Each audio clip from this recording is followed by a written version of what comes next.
다솜체면 상담 사례 시리즈 제15편 칼로 손목을 그어 자해하는 여인. 안녕하십니까. 저는 다솜체면센터 원장 성기룡입니다. 술로 인한 폐해가 많습니다만 주로 타인을 괴롭히는 현상이 대부분입니다. 그러나 이번 사례는 술에 취하면 칼이나 날카로운 것으로 자신의 손목을 그어 피를 보며 자해를 시도하는 어느 여인에 관한 이야기입니다. 기온이 뚝 떨어지고 차가운 바람이 부는 어느 스산한 늦가을에 키가 크고 몸매도 후리후리해서 시원한 성격으로 보이는 어느 30대 초반의 여인이 멋진 바바리 코트에 깃을 세우고 뒤축이 높은 하일 소리를 또각또각 내며 저희 다솜체면센터를 들어섰습니다. 이목구비도 크고 선명해서 탁 트인 성격의 소유자로 보였습니다. 그런데 의외의 문제로 고생하고 있었습니다. 그 내담자의 문제는 다음과 같습니다. 5년 전에 결혼했지만 임신이 잘 되지 않았다고 했습니다.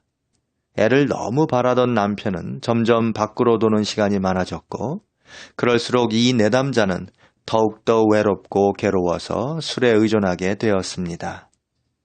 가끔 즐기던 술을 자주 마시게 되었습니다. 그런데 그것으로 끝이 아니었습니다. 더욱 심각한 것은 술만 취했다 하면 몸에 상처를 내어 꼭 피를 보고만은 자해하는 버릇이 생겼다고 했습니다. 남편이 지방으로 발령이 나서 주말 부부가 되어버리는 바람에 거의 매일 저녁 친구들을 만나 술 마시는 것으로 허전함을 달래게 되었습니다. 1차는 주로 식사 겸 소주를 마시고 2차는 맥주나 칵테일 정도로 마시며 수다를 떨면 나름 스트레스도 풀리고 괴로운 생각을 어느 정도 떨쳐버릴 수가 있었습니다. 술자석이 점점 빈번해지면서 술의 양도 늘고 도수도 높은 술을 찾게 되었습니다. 더욱더 취하고 싶다는 욕구가 지배하기 시작했습니다. 늘 술이 모자른다고 느꼈습니다. 술자석이 파하고 아무도 없는 집에 들어갈 생각을 하면 허전하고 외로웠습니다. 괴로운 심정을 잊으려고 편의점에서 술을 이것저것 더 사와서 집에서 혼자 마시는 일이 늘어나기 시작했습니다. TV를 보면서 혼자서 홀짝홀짝 마시면 취기가 더욱더 올라가면서 TV 내용은 하나도 눈에 들어오지 않고 귓가에만 윙윙거릴 뿐이었습니다.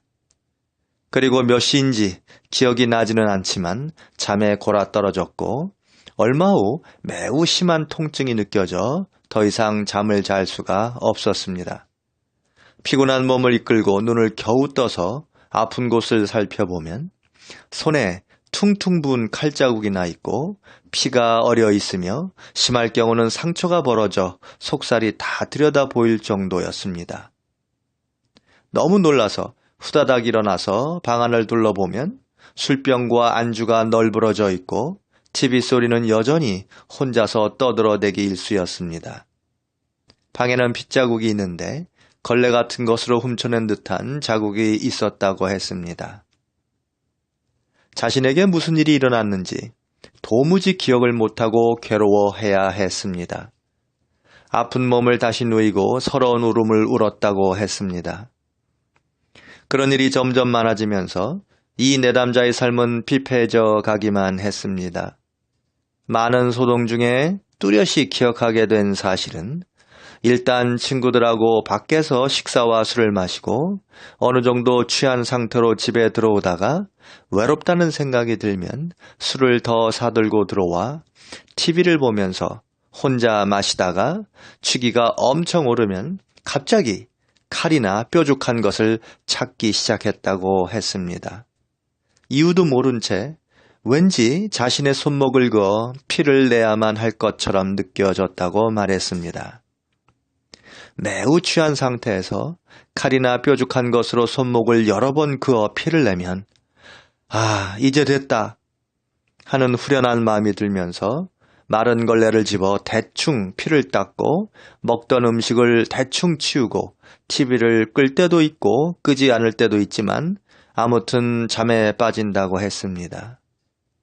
잠자는 도중에 손목에 통증이 심해지면 눈을 뜨고 자신의 몰골을 보고 소스라치게 놀라면서 처음엔 자기가 왜 이런 짓을 했는지 기억하느라 괴로웠지만 이런 일이 반복됨에 따라 내가 또 이 짓을 했구나 하는 후회가 밀려오면서 우울하고 자신이 쓰레기가 된 듯한 기분에 휩싸여 하루 종일 집안에서만 갇혀 지냈다고 했습니다. 그럴 때마다 다신 그러지 않으리라는 다짐을 수없이 하지만 그때뿐이고 며칠 지나면 그 짓이 반복된다는 것이었습니다.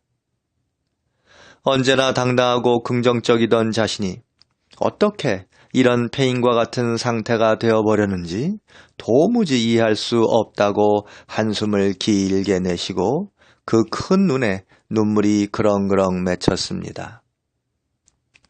그 내담자를 안심시킨 뒤 천천히 최면 속으로 유도했습니다. 그녀는 한동안 최면의 반응을 보이지 않았습니다. 그녀의 이상 행동에 대한 어렸을 때의 트라우마 기억도 없었으며 전생 트라우마도 기억해내지 못했습니다. 저도 초조한 기분이 되었지만 포기할 수는 없었습니다.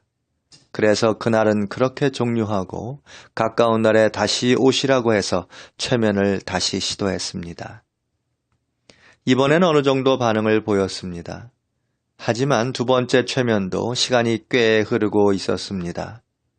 한참을 무반응으로 있던 그 내담자가 불쑥 다음과 같은 말을 내뱉었습니다. 내가 서 있어요.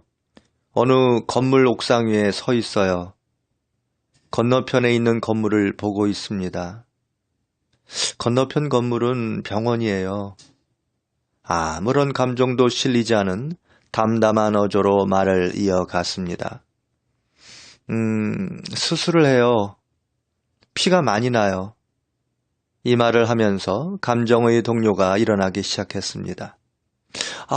낙태 수술이에요. 피가 엄청나요, 피가. 한동안 말이 없더니 이윽고 다시 말을 했습니다. 이제 수술이 끝났어요. 친구들이 몰려와서 위로해주고 있어요. 저는 하염없이 눈물을 흘려요. 그런데 제가 술 취해서 자해할 때 느끼는 기분이랑 거의 같아요.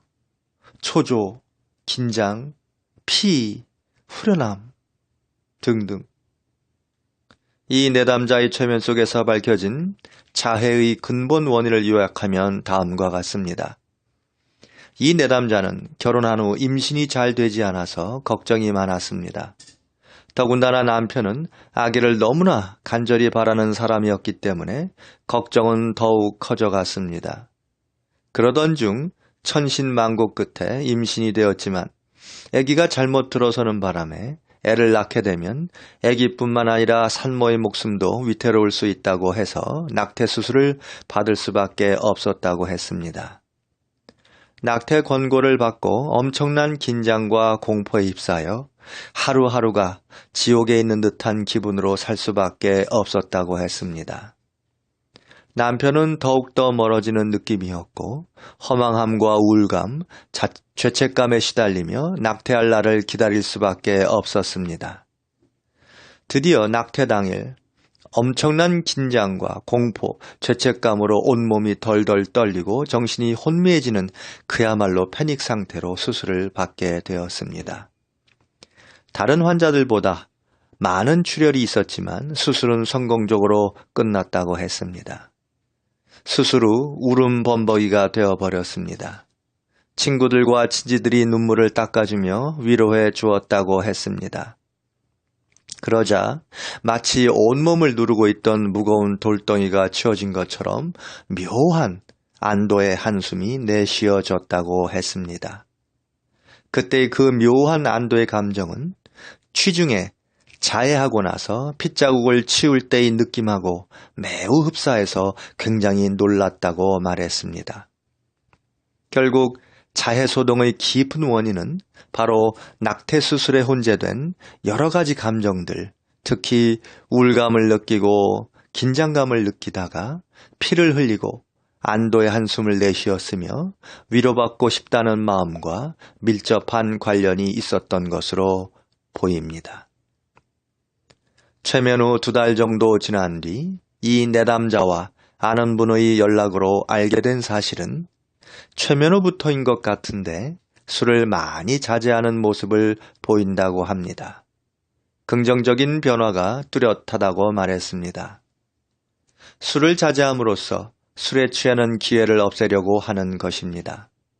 술에 취하게 되면 이상 보상 심리가 작동하기 때문에 자꾸 자해를 했던 것인데 술 마실 기회를 줄이면 줄일수록 자해 충동을 없앨 수 있기 때문입니다. 우리의 마음은 참으로 알다가도 모를 요상한 존재인 것 같다는 생각이 듭니다. 마음 공부를 하면 할수록 더 미궁에 빠지는 느낌이 들 때도 많습니다. 하지만 모든 것이 다 명쾌하게 밝혀지지는 않겠지만 그래도 다행인 것은 최면을 통해 깊이 감춰진 원인이 드러나면 생각의 변화가 일어나고 생각의 변화가 일어나면 행동의 변화가 일어나는 일을 종종 목격하게 됩니다. 긴 글 경청해 주셔서 감사합니다. 지금까지 다솜최면센터 원장 성기룡이었습니다. 감사합니다.